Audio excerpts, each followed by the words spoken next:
शान्ताणं नमो सिद्धाणं नमो आयर्याणं नमो वज्रायाणं नमो लोये सवसाहुणं। पंच परमेष्टि भगवान की जय।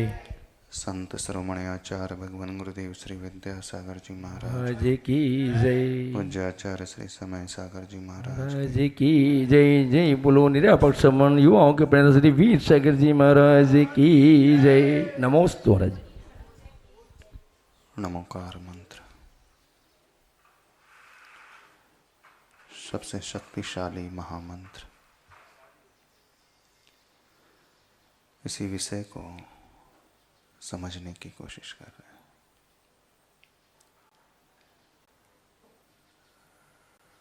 नमोकार मंत्र जब सही तरीके से उच्चारण किया जाता है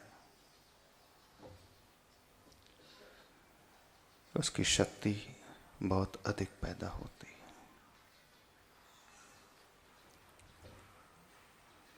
इस नमोकार मंत्र में 5 पद हैं और 35 अक्षर हैं। कहा यही जाता है ये बीज मंत्र है, मूल मंत्र है, महामंत्र है। सभी मंत्रों की उत्पत्ति इसी महामंत्र से हुई है। इसकी शक्ति बड़ी अद्भुत है, लेकिन कितने लोगों को विश्वास है कि सभी मंत्रों का ये राजा माना जाता है। कैसे हम मान लें? लाखों करोड़ों मंत्र इस दुनिया में हैं। कैसे हम स्वीकार कर लें कि यह मूल मंत्र है, जड़ की भांति है? क्या आपका मन स्वीकार कर लेता है? शास्त्रों में लिखा है इसलिए आपने कह दिया है ना। दुनिया में इतने सारे धर्म शास्त्र हैं, अन्य दर्शन के भी शास्त्र हैं। वे भी कहते हैं कि हमारा यहाँ जो मंत्र है वो सबसे ज़्यादा शक्तिशाली है। कौन नहीं कहता है कि हमारा शास्त्र ठीक है, हमारे मंत्र सही हैं, सबसे ज़्यादा महान है। उन्होंने कह दिया, आपने भी कह दिया, तो फिर कैसे हम स्वीकारें कि यही सही? आज का व्यक्ति लिखी हुई बातों पर तुरंत विश्वास नहीं करता है, तर्कशील होता है। वो जो कुछ कहा जा रहा है उसके पीछे कारण को जानना चाहता है। वो लिखा तो बहुत कुछ होता है, जब तक वो अपने अनुभव की कसौटी पर उसे कस नहीं लेता है तब तक आसानी से उसका विश्वास होता नहीं। सभी लोग आज्ञा प्रधानी नहीं होते। सम्यक दर्शन में एक भेद आता है, आज्ञा सम्यक दर्शन। अर्थात जो जो कहा है प्रभु ने हम आज्ञा मान करके स्वीकार कर लेते हैं। जो जो लिखा है शास्त्रों में ये प्रभु का ही संकेत है, उन्हीं की वाणी है, इसलिए हम स्वीकार कर लेते हैं। तो आज का पढ़ा लिखा वर्ग कैसे स्वीकारेगा? दुनिया को तो छोड़ दो, आपके बच्चे ही नहीं स्वीकारेंगे। यदि बच्चा आपसे पूछ ले कि ये मूल मंत्र है, महामंत्र है, आप कैसे समझाओगे वैसे? बता सकते हो? जब तक उनके तर्क शांत ना हो, प्रश्नों का उत्तर उन्हें ना मिले, तब तक उनकी आस्था, उनकी श्रद्धा आसानी से पैदा नहीं होती। श्रद्धा जबरदस्ती भी पैदा नहीं कराई जा सकती।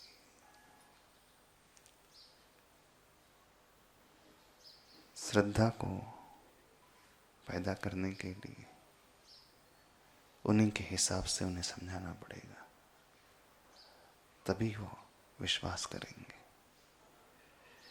जो व्यक्ति जिस भाषा में समझता है उसे उसी भाषा में समझाना पड़ता है। जो व्यक्ति तर्कों से समझता है उसे तर्क के माध्यम से सिद्ध करना पड़ता है। जो व्यक्ति भावों से समझ जाता है, जो व्यक्ति अन्य कारणों से समझता है, हमें उन्हीं का उपयोग करना पड़ेगा। इस कारण सम्यक दर्शन में कई भेद हो गए। आज्ञा सम्यक, उपदेश सम्यक, मार्ग सम्यक, बीज सम्यक, बहुत सारे भेद।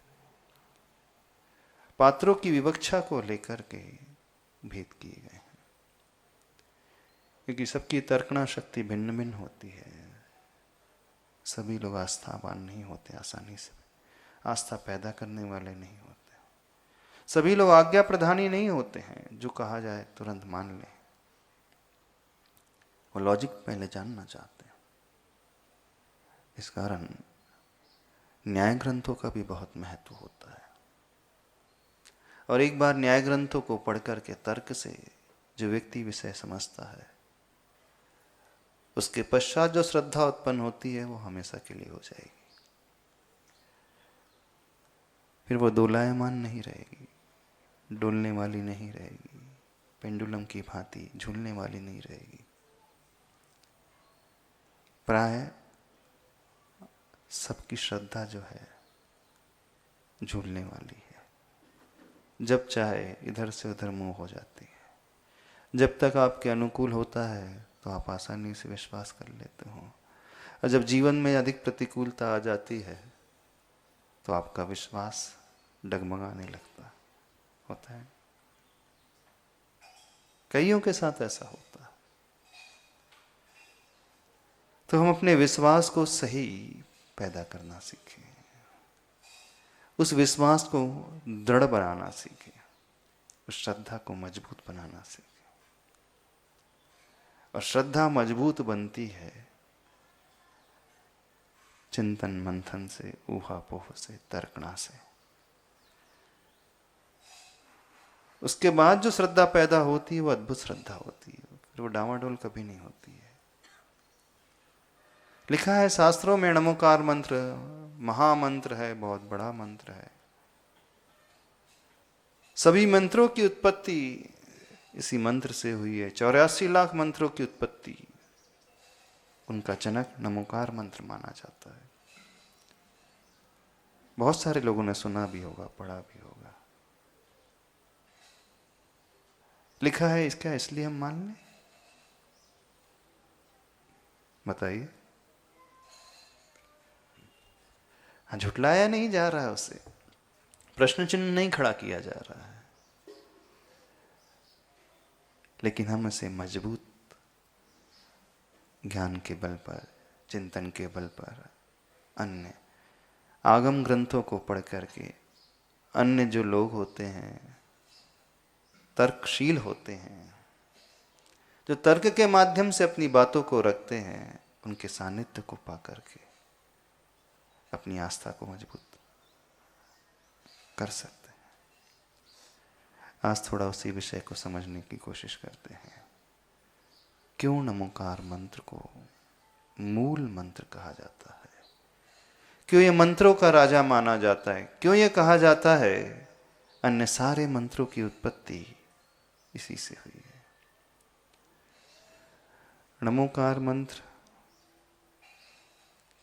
जो लिखा जाता है 5 पदों वाला, उसमें कौन कौन से अक्षर है? ण है, मो है, अ, रि, हन, ता, ड़म। प्रथम पद के 7 अक्षर है। जब हम इसका विश्लेषण करें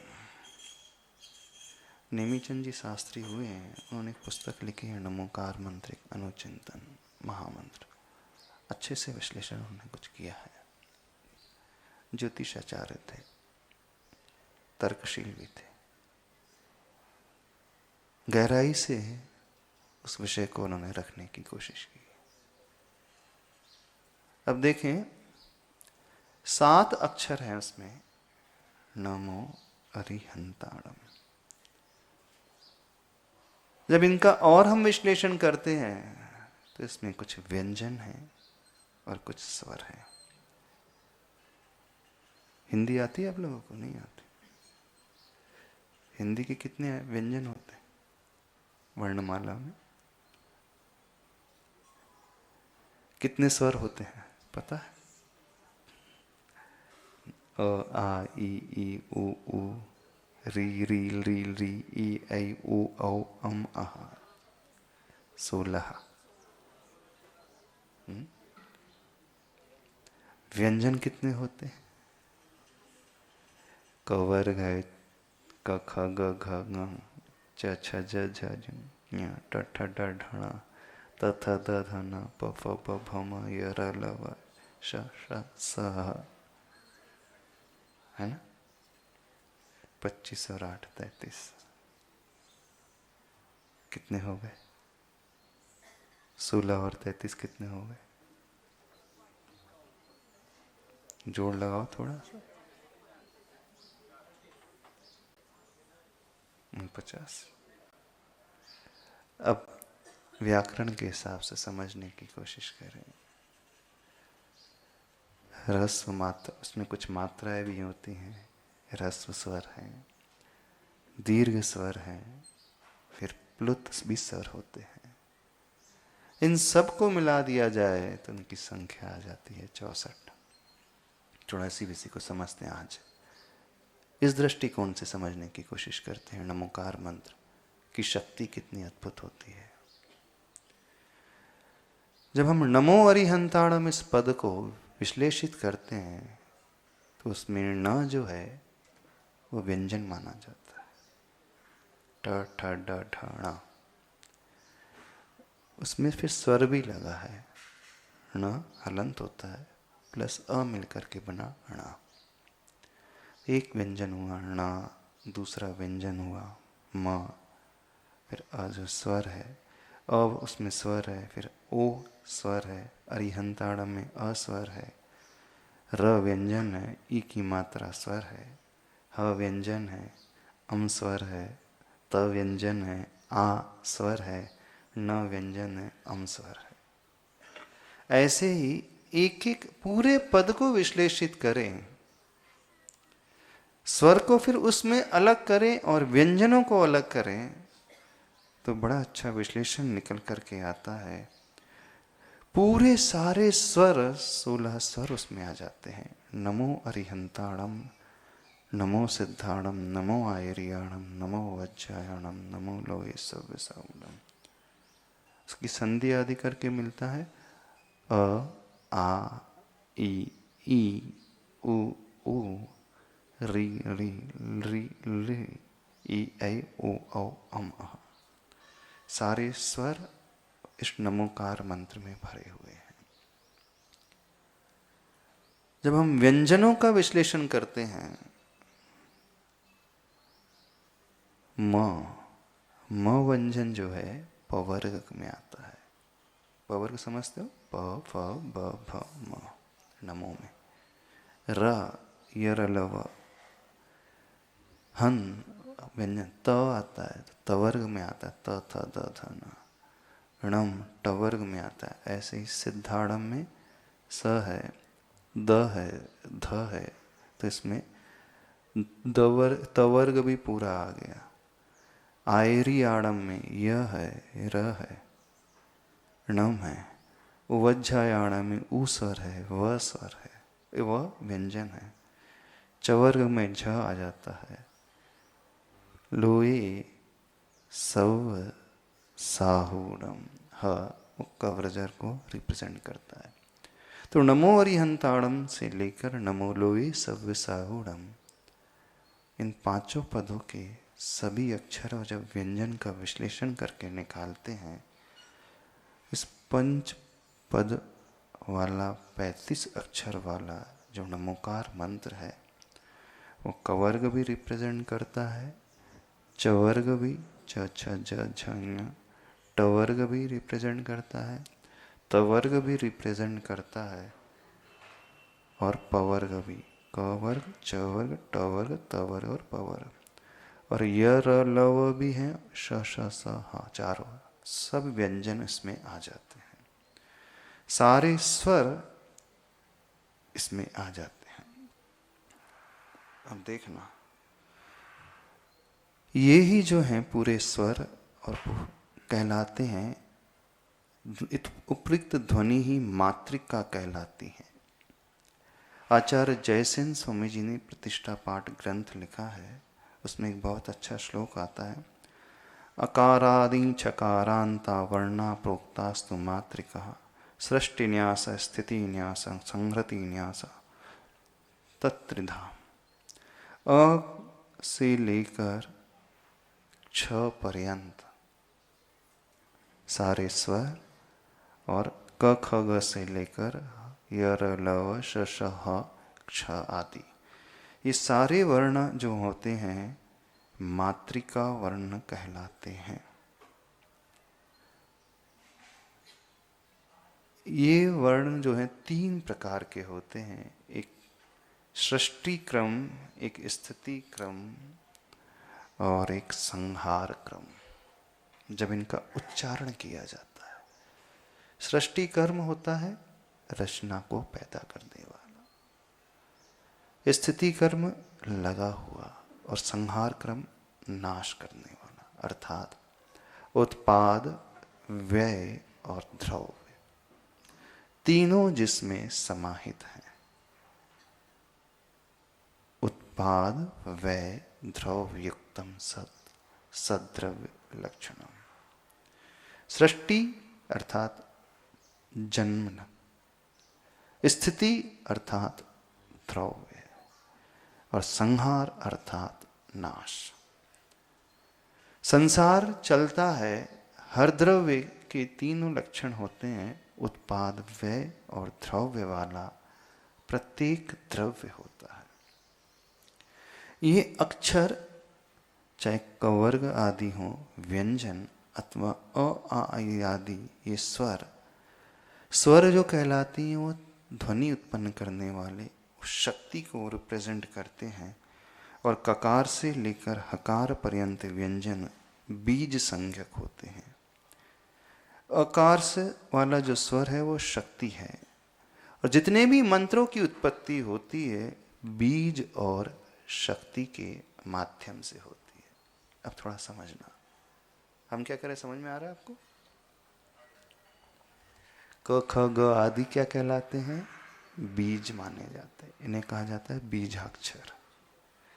जैसे आप ध्यान करते हैं, राम बीजाक्षर है, रीम बीजाक्षर है, श्रीम बीजाक्षर है, क्लीम बीजाक्षर।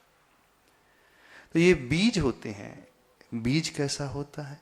अपने भीतर अनंत शक्ति गर्भित किए हुए होता है। जैसे जब बीज को वपन किया जाता है, बोया जाता है, उसमें से अंकुरण फूटता है, तो एक बीज करोड़ों बीजों को उत्पन्न कर सकता है, करता है, होता है। एक बीज को बोया जाएगा, उससे सैकड़ों बीज पौधा पैदा हो जाएंगे। उन्हीं बीज को फिर बोया जाएगा तो उससे सैकड़ों वृक्ष पैदा हो जाएंगे, और एक एक वृक्ष से आने वाले फलों को, में से मिलने वाले बीजों को फिर बोया जाए तो एक जंगल पैदा हो सकता है, बहुत बड़ा, हजारों, लाखों, करोड़ों वृक्ष। उस जंगल की शुरुआत किससे हुई? पर्टिकुलर एक बीज से। तो बीज वह कहलाता है, जब हम मंत्र की बात करते हैं तो बीजाक्षर वह कहलाता है जिसके भीतर अनंत शक्ति समाहित होती है, अनंत ऊर्जा समाहित होती है एक एक बीजाक्षर में।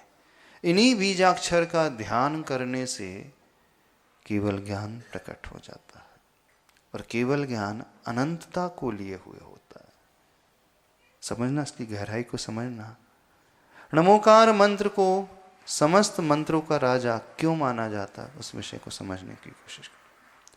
नमोकार मंत्र में जितने भी बीजाक्षर हैं और जितने भी स्वर हैं, सब मिलकर के कहलाते हैं मातृका। मातृका अर्थ होता है जैसे माँ पैदा करने वाली होती है, जन्म देने वाली होती है, ऐसे ही ये अक्षर और ये व्यंजन स्वर मातृका कहलाते हैं। इन्हीं बीजाक्षरों के माध्यम से जितने भी मंत्र बने हैं, इन्हीं के माध्यम से बने हैं। जब हम इनका उच्चारण करते हैं तो स्वर की आवश्यकता होती है। कोई भी व्यंजन का उच्चारण बिना स्वर के नहीं हो सकता। आपको क कहना हो,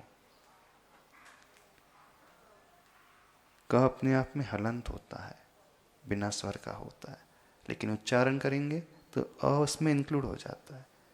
क धन अ बना क। तो जब स्वरों का आलम्बन लिया जाता है तो एक शक्ति पैदा होती है। जब हम कहते हैं नमो अरिहंताड़म, हमारी जिह्वा तालुका का प्रयोग करके, दांतों का उपयोग करके, देखना उच्चारण करो आप, नमो अरिहंताड़म। किस किस का उपयोग हुआ? आपकी टंग, दांत, तालु, नासा, नम। एक एक अक्षर के कहने से, उच्चारण करने से ऊष्मा पैदा होती है, ऊर्जा पैदा होती है। नमो अरिहंताड़म। ये जो ऊष्मा पैदा होती है, ये ऊर्जा जो पैदा होती है, वह ऊर्जा कर्म रूपी ईंधन को जलाने वाली होती है। सही तरीके से जब इस बीजाक्षर से सहित इस मंत्र का प्रोनाउंसिएशन किया जाए तो वह उच्चारण बहुत ऊर्जा को पैदा कर देता है। नमोकार मंत्र में इतनी शक्ति है, व्यक्ति चाहे कुछ भी कर सकता है। जो चाहे सिद्धियां उन्हें वो प्राप्त कर सकता है। अब समझना, जब इन बीजाक्षर का आलम्बन लेकर के कोई साधक ध्यान करते हैं तो अष्ट कर्मों के विनाश की भूमिका इसी मंत्र के माध्यम से उत्पन्न होती है। जो इसमें संहारक शक्ति है वो कर्मों के नाश को प्रतीक कर दिलाने वाली है, और जो सृष्टि शक्ति है गुणों को उत्पन्न करने वाली, और जो उसमें स्थिति शक्ति है कंटिन्यूटी उसमें बना करके रखती है, अर्थात उत्पाद, व्यय और द्रव्य। उत्पाद होने के पूर्व में व्यय होना बहुत जरूरी है। समझ में आ रहा है क्या हम कह रहे हैं? जब तक जो हमारे भीतर भरा हुआ है वो निकलेगा नहीं, तब तक कुछ अच्छा पैदा होगा नहीं। सबकी आत्मा में कर्म रूपी कचरा भरा हुआ है। हम चाहते हैं गुण पैदा हो, हम चाहते हैं शक्ति पैदा हो, हम चाहते हैं सिद्धि पैदा हो, तो पहले किसकी आवश्यकता होती है? जो भरा हुआ है उसे नष्ट करना है। इसलिए नाश की आवश्यकता, व्यय की आवश्यकता। बिना मरे स्वर्ग नहीं मिलता, कहा जाता है। कितने लोग स्वर्ग जाना चाहते हैं?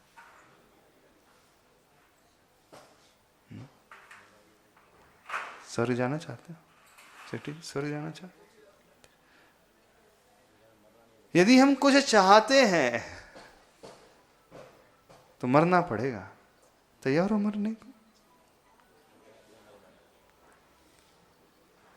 पाया बाद में जाता है, खोया पहले जाता है, नियम है संसार का। बीज अपने आप को खोता है, तब उसमें से अंकुरण पैदा होता है। फसल बाद में नहीं मिलती, ये फसल पहले नहीं मिलती। पहले पास के बीज को फेंका जाता है, खोया जाता है, तब वह बीज अपने आप को खोकर उसमें से हजारों बीजों को पैदा करता है। हाँ, बनिया हूं, पहले इन्वेस्ट किया जाता है, बाद में कमाई होती है, कि पहले कमाई बाद में इन्वेस्टमेंट। कैसा नियम है? Give and take, first you have to pay, then only you receive. पहले देना पड़ता है, फिर हमें मिलता है। जब तक हम देना नहीं सीखेंगे, तब तक हम कुछ प्राप्त नहीं कर पाएंगे। ये तीनों चीजें हैं उसमें लगी हुई, उत्पाद वह द्रव्य वाली शक्ति, तीनों इंटरलिंक्ड रहती हैं। यदि हम अपने भीतर कुछ अच्छा पाना चाहते हैं, तो अच्छा तब पैदा होगा जो बुरा भरा हुआ है उसे अलग करना होगा।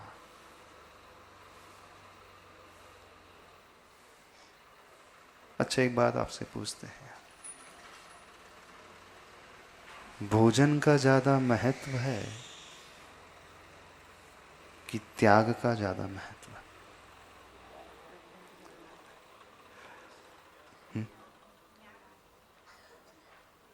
बताओ।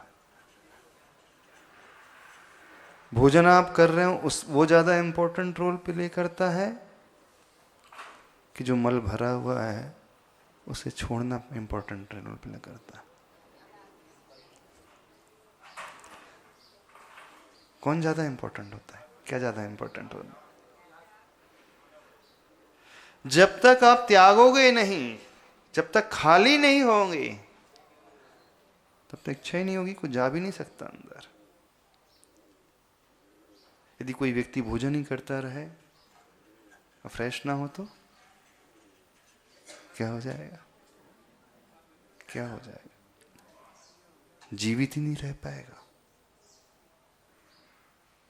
मल का निष्कासन सबसे पहले जरूरी होता है।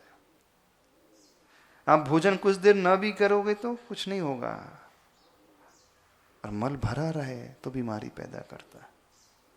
और जैसे ही मल का निष्कासन हुआ, वहां स्वास्थ्य लाभ हो जाता है, व्यक्ति स्वस्थ हो जाता है। जो हम श्वास लेते वो ज्यादा जरूरी है कि जो भीतर वाली कार्बन डाइऑक्साइड है वो छोड़ना जरूरी है?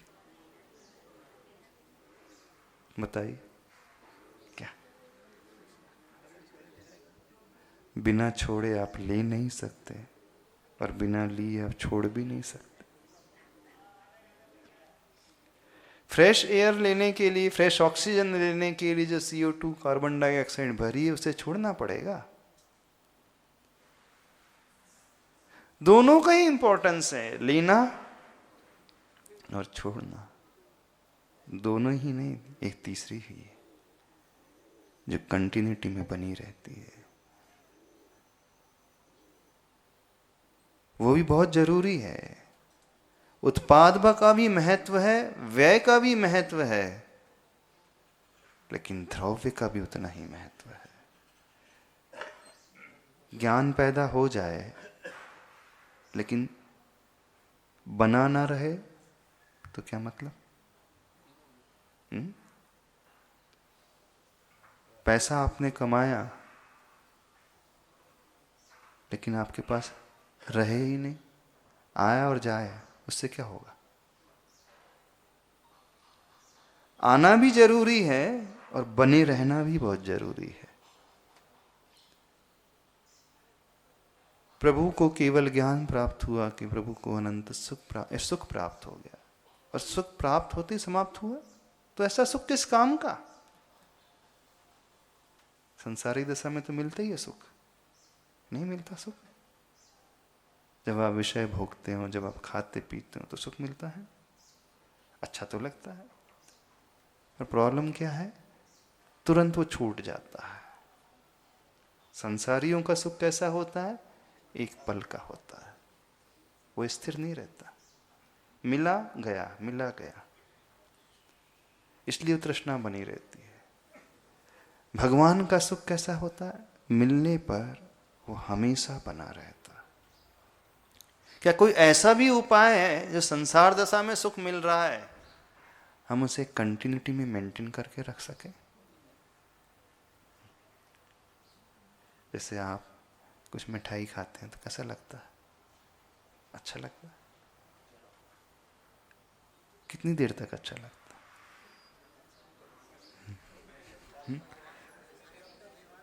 रसगुल्ला मुख में रखा, मुंह में रखे रहो,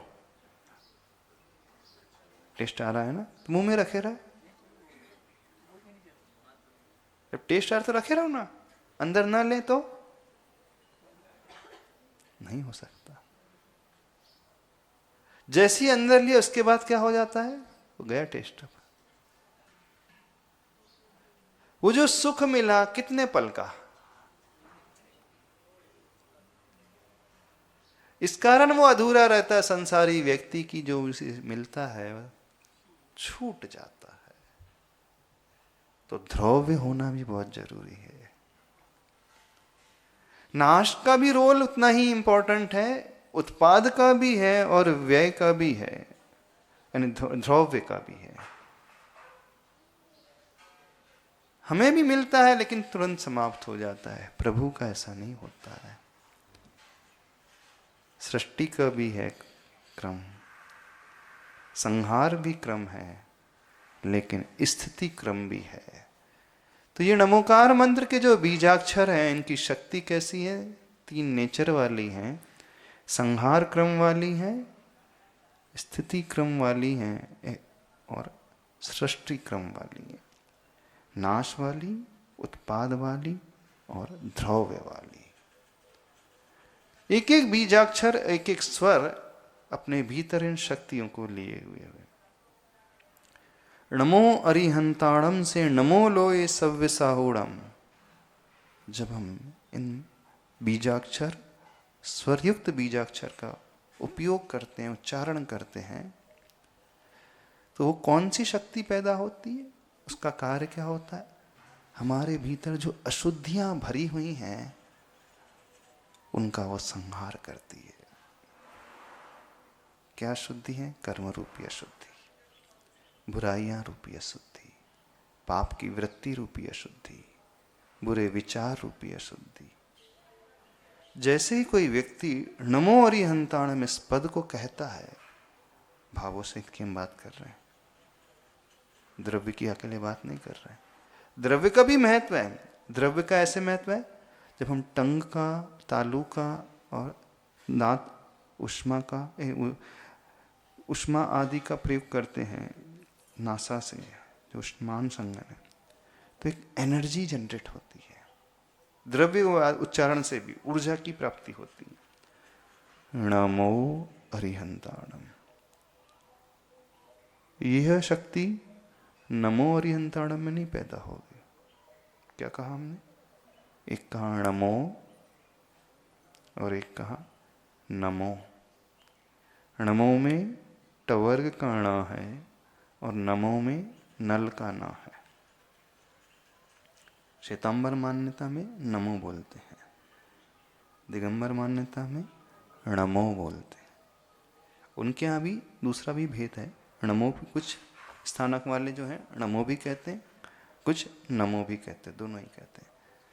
लेकिन नमो का उच्चारण करते ही बहुत ज्यादा घर्षण होता है।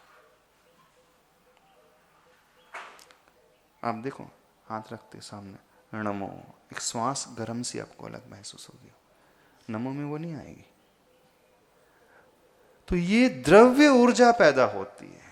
अब ये ऊर्जा क्या काम करती है? यदि भावों से मिश्रित है, भावों से सहित है, तो हमारे भीतर की अशुद्धि को संहार करने वाली हो जाती है।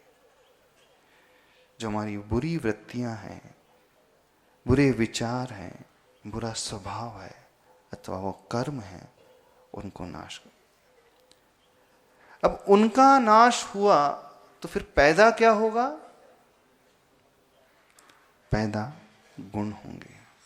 जन्म गुणों का होगा, अच्छाइयों का गुण जन्म होगा। मात्र उनका जन्म ही नहीं होगा, जन्म होने के पश्चात उसकी स्थिति लंबे समय तक बनी भी रहती है। समझ में आ रहा है? कुछ नहीं समझ में आ रहा हम क्या कह रहे हैं? तो यहां पर जो वर्णन किया गया है, क से लेकर हकार पर्यंत तक व्यंजन जो होते हैं बीज संज्ञक माने जाते हैं, इन्हें बीज कहा जाता है। बीज जैसे अपने भीतर पोटेंशियल छिपा करके रखता है, शक्ति उसके भीतर है लेकिन अभी अंदर है, छिपी हुई है, उद्घाटित नहीं है। व्यक्ति चाहे जितने बीजों को पैदा कर सकता है, उस किसान के ऊपर आधारित है एक बीज से वो कितने बीज पैदा करे। जो अच्छा किसान होगा वो ज़्यादा कर लेगा, जो मीडियम स्तर का होगा कम फसल पैदा करेगा, और कुछ होते हैं पैदा ही नहीं करते। शक्ति तो है लेकिन उस बीज को ऐसे ही नष्ट कर देते हैं। जला दिया बीज को, पीस लिया, अब उसमें से नए बीज पैदा नहीं होंगे। तो ये बीज संज्ञा, और अ से लेकर अम अह तक जितने भी 16 स्वर हैं ये शक्ति रूप माने जाते हैं। तो मंत्र बीजों की निष्पत्ति जो होती है बीज और शक्ति के मिलने से होती है। मंत्र हमारे लिए कार्यकारी कब होते हैं? जब बीजाक्षर का भी प्लस स्वर का भी उपयोग हो, दोनों मिलाकर के होता है तो वो मंत्र माने जाते हैं और उस प्रकार की एनर्जी को पैदा करने वाले होते हैं। अब इसमें से कुछ बीजाक्षर होते हैं अलग अलग शक्ति को रखते हुए, जैसे गेहूं का बीज अलग रहेगा, चने की दाल का बीज अलग रहेगा, उड़द अलग रहेगा, मूंग अलग रहेगा, सोयाबीन अलग रहेगा। ऐसे ही प्रत्येक अक्षर, प्रत्येक व्यंजन डिफरेंट प्रॉपर्टीज अपने भीतर रखते हैं। थोड़ा सा उन्हें अब समझें। नमो अरिहंताणम में शुरुआत ण से होती है। न जो बीज संज्ञक बीजाक्षर है उसकी क्वालिटीज थोड़ा समझे क्या है। ण का जब उच्चारण किया जाता है तो वो शांति का सूचक, शक्ति का स्फोटक होता है, न मात्र के उच्चारण से। आपने कई बार ध्यान दिया हो अथवा न दिया हो, जब शांति धारा करते हैं उन शांति धारा में कई अक्षरों को उच्चारण किया जाता है। पम पम फम, बम बम वम वम पम फम, सम सम, झम झम, छिम छिम, झिम झिम, द्राम द्राम, द्रीम द्रीम, द्रावय द्रावय। पढ़ते कि नहीं? हम सम, ये सब क्या है? ये क्या हिंदी की पढ़ा रहे क्या उसमें? कोई हिंदी लैंग्वेज पढ़ा रहे? क्यों उसका उच्चारण किया जाता है? आचार्यों ने लिखा है वो, उसमें बहुत रहस्य छिपे हुए हैं। हर बीजाक्षर डिफरेंट टाइप की एनर्जी प्रोड्यूस करता है। कुछ बीजाक्षर होते हैं जो बहुत ज्यादा पॉजिटिव एनर्जी को, पॉजिटिव वाइब्रेशन को पैदा करने वाले होते हैं। कुछ अक्षर ऐसे होते हैं जो निगेटिव शक्ति को पैदा करने वाले होते हैं। नमोकार मंत्र में जिन बीजाक्षरों का उपयोग किया गया है वो बहुत ज्यादा शक्ति और स्फोट शक्ति को, शांति वाले मंत्र को पैदा करने वाले हैं। तो उसकी शुरुआत न से है। न बीजाक्षर का जो नेचर है, थोड़ा समझ ले, बहुत गहरी चीज बता रहे हैं। शांति का सूचक, शक्ति का स्फोटक और ध्वंसक बीजों का जनक। जो अच्छे से ध्यान पूर्वक इसे पढ़ेगा उसे क्या लाभ होगा? उसके भीतर क्वालिटी क्या है? ध्वंसक बीजों का जनक, यानी जो ध्वंस करने वाली शक्ति है, बुरे भावों को ध्वंस करने वाली शक्ति है, उसको पैदा करेगी। उत्पत्ति क्या होगी? शांति का सूचक, शांति को उत्पन्न करने वाला न बीजाक्षर। उसके बाद कौन सा अक्षर आता है? मो, म धन ओ। म जो है सिद्धिदायक माना जाता है। लौकिक और पारलौकिक दोनों ही सिद्धियों का देने वाला है। मोह का विध्वंस और मोक्ष का उत्पादक। जो व्यक्ति नमोकार की सिद्धि कर लेता है उसे सांसारिक वैभव भी मिल जाते हैं और पारलौकिक मोक्ष रूपी वैभव भी मिल जाता है। जितने भी अक्षर लिखे रहते ना पेपर आदि में, ये अक्षर अकेले नहीं है। हर अक्षर की एक एनर्जी होती है। वो तो संकेत हैं, लेकिन सही तरीके से उच्चारण हम करते हैं तो एनर्जी जनरेट होती है। न अकेले लिख दिया, ये एनर्जी जनरेट नहीं करेगा। न जब हम कहेंगे, न के बारे में हम अंदर ही चिंतन करेंगे तो एनर्जी जनरेट होगी। पर्टिकुलर न बोलने से अलग एनर्जी जनरेट होगी और म बोलने से अलग एनर्जी जनरेट होगी। तो जैसे ही हमने न मो कहा तो उसका क्या लाभ होगा? ध्वंस शक्ति को भी उत्पन्न करेगा, शांति को भी प्रदान कराने वाला होगा, सिद्धि को भी देने वाला होगा। नमो। उसके बाद आता है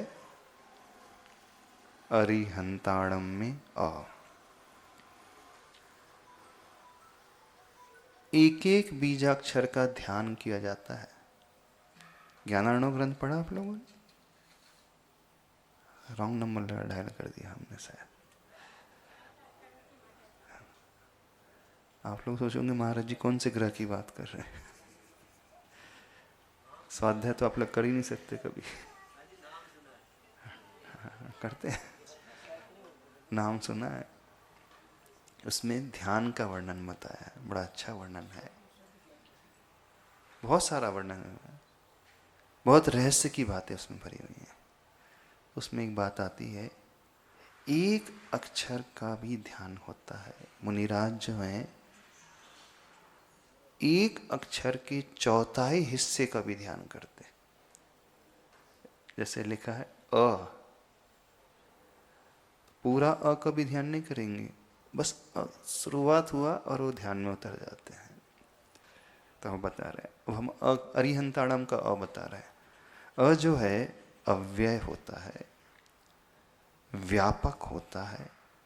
अ जो है आत्मा के एकत्व का सूचक होता है, शुद्ध बुद्ध ज्ञान रूप होता है, प्रणव बीज का जनक होता है, शक्ति का द्योतक होता है। अ की इतनी सारी क्वालिटीज है। अरिहंताणम कहो। आप कहो कि महाराज जी हम तो बहुत बार बोलते रहते, जैसे किसी का नाम अरिहंत है तो हम तो अरिहंत बोलते रहते। भावों को मिलाकर के बोलना है। हम बोलेंगे तो भी ऊर्जा पैदा होगी। पर्टिकुलर तत्व आदि उसमें समाहित होते हैं। तो अ है जिसका व्यय नहीं होता है, अव्ययवाचक, आत्मा के एकत्व का सूचक और शुद्ध बुद्ध ज्ञान रूप होता है। विषय कठिन तो नहीं लग रहा? नहीं तो आप लोग सोच रहे होंगे महाराज जी क्या बताने बैठ गए। इसलिए सोचा कि जिस मंत्र को आप हर जैनी हमेशा पढ़ता है, थोड़ा सा उस मंत्र के रहस्य को समझ ले। जब रहस्य समझ में आया जाएगा ना तो श्रद्धा कई गुना बढ़ जाएगी।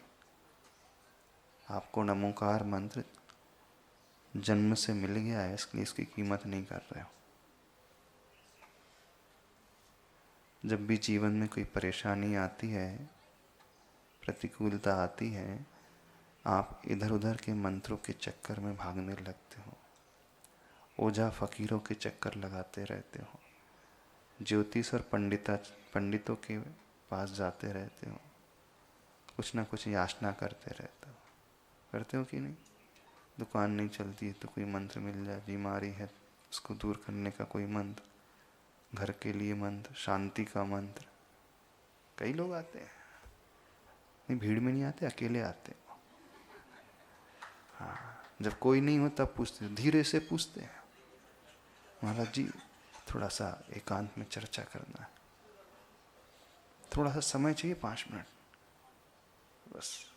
फिर बाद में धीरे से, पहले तो सामान्य बात करेंगे लेकिन बाद में धीरे से बोलते हैं। आप में से कई होंगे ऐसे, कईयों ने बोला भी होगा, है ना, गुरुओं के पास जाकर के कहा भी होगा।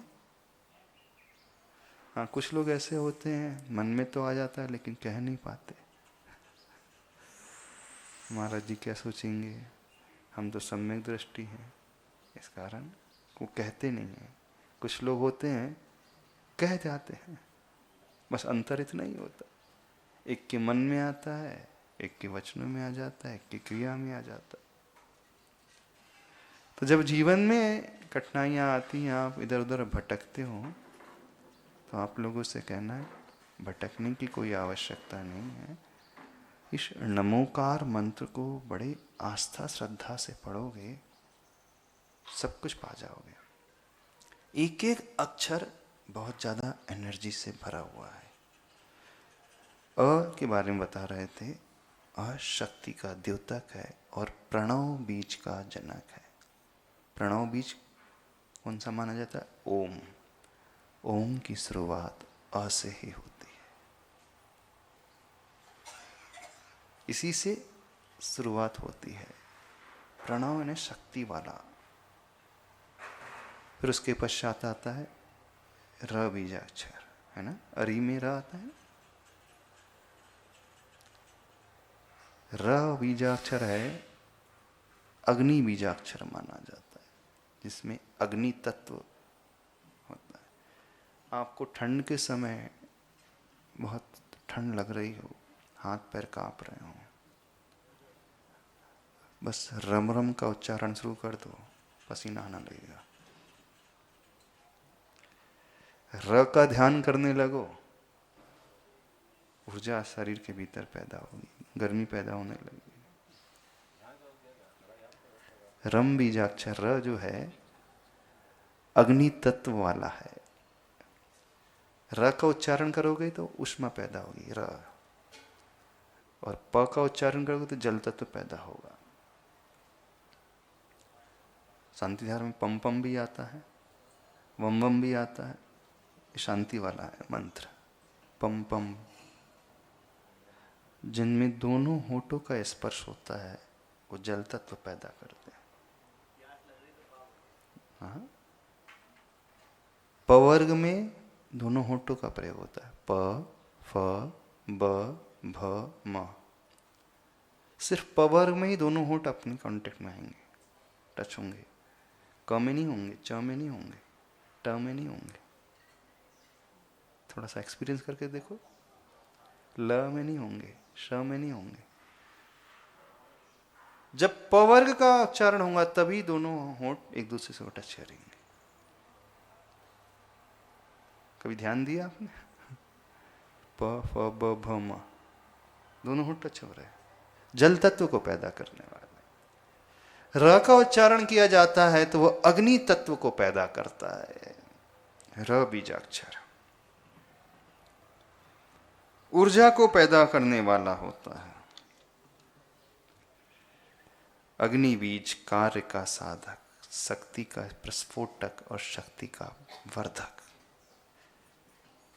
हमने अरिहंताड़म कहा, अलग शक्ति पैदा होगी जो कर्मों को जलाने वाली होगी। र के बाद ई है, उसमें ई है ना, अरिहंताड़म। यदि हम नमो अरिहंताड़म इस पद को ले, अरहंताड़म ले तो उसमें नहीं आएगा, तो नहीं बता। कल इस विषय में बताया था, नमो अरहंताड़म भी पाठ है, नमो अरिहंताड़म भी पाठ है, नमो अरुहंताड़म भी पाठ है। तो अरि जब कहेंगे तो उसमें ई स्वर का प्रयोग होता है। ई जो है कोमल कार्य को करने वाला, लक्ष्मी प्राप्ति का साधक, गत्यर्थक, प्रवाह में रखने वाला। हम बीजाक्षर का फिर उसमें उपयोग आता है लास्ट में, हनन करने के अर्थ में। ये पौष्टिक और मांगलिक कार्य का उत्पादक माना जाता है, साधना के लिए सबसे ज़्यादा उपयोगी होता है। इस कारण जितनी भी पूजाएं होती हैं, पूजाओं में ह अवश्य आएगा। राम, ह्रीम, रोम, रौम, र। रीम का तो प्रयोग होता ही है ना। रीम बीजाक्षर की शुरुआत ह से ही होती है। ह सबसे मांगलिक बीजाक्षर माना जाता है। सब कुछ देने वाला, आकाश तत्व वाला, कर्म का विध्वंसक, सभी प्रकार के बीजों का जनक माना जाता है। उसके पश्चात आता है हंताड़म। तब बीजाक्षर आया आकर्षक बीजाक्षर, सरस्वती बीज के साथ सर्व सिद्धिदायक, आकर्षण पैदा करने वाला। और पुनः नम बीजाक्षर आया, वह शांति को देने वाला। इस प्रकार नमो अरिहंताड़म में 7 अक्षर हो गए। ये सिर्फ अभी उच्चारण की विधि बता रहे हैं, और उच्चारण से क्या क्या पैदा होगा भावों से सहित होकर के, तो इस प्रकार से है। आज समय हो गया, इतने रखते हैं, बाकी अन्य पदों का विश्लेषण कल देख लेंगे। ठीक है। बोले देवादिदेव अरिहंत परमेष्टि भगवान की।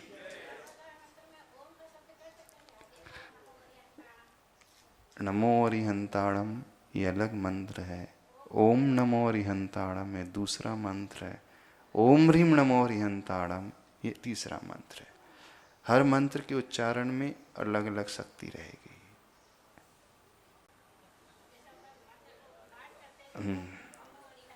मेडिकल स्टोर में सारी दवाइयाँ हैं, कौन सी खाओगे?